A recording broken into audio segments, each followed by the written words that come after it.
suis réalisateur et chef opérateur.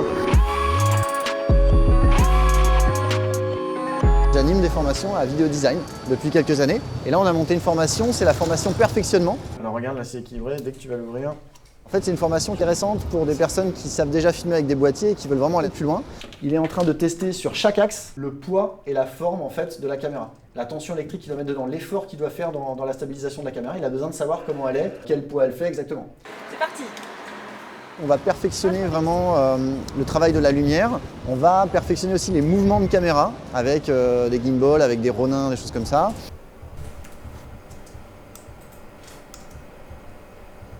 Oui, c'est vrai que ça marche bien sur cette fresque. Et surtout, dans cette formation, il y a un projet personnel que chaque stagiaire va pouvoir réaliser.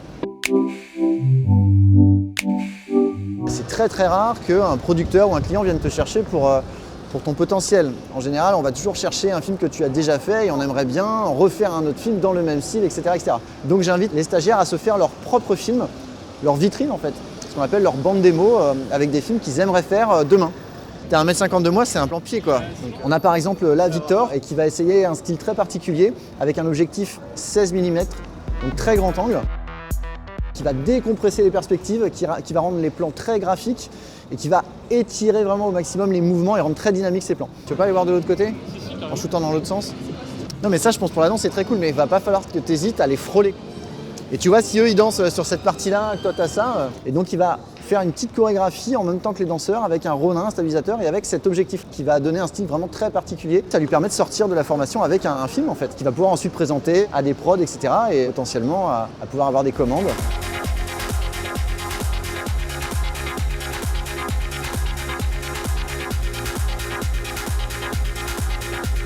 On a également Antoine aussi qui lui fait un film un peu plus culinaire où il va mettre en scène une cuisine mexicaine. En face des clients, on a un bar, c'est qu'un bar.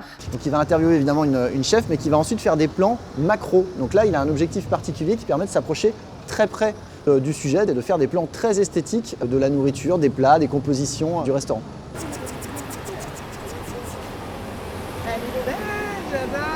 Valentine par exemple, elle fait plutôt un portrait, donc c'est plutôt quelque chose d'intimiste. Donc elle va privilégier des focales un petit peu plus longues, qui ouvrent beaucoup avec peu de profondeur de champ, où là elle va vraiment rentrer dans l'intimité d'un personnage. C'est pas du tout la même manière de travailler. C'était une petite mamie, hyper bien préparée, hyper bien maquillée, dans son petit tailleur, avec son petit chapelet dans les mains comme ça. Je la connais depuis 10 ans et on parle de ce projet de film depuis 2 ans. On arrive chez elle l'après-midi, on se fait un thé.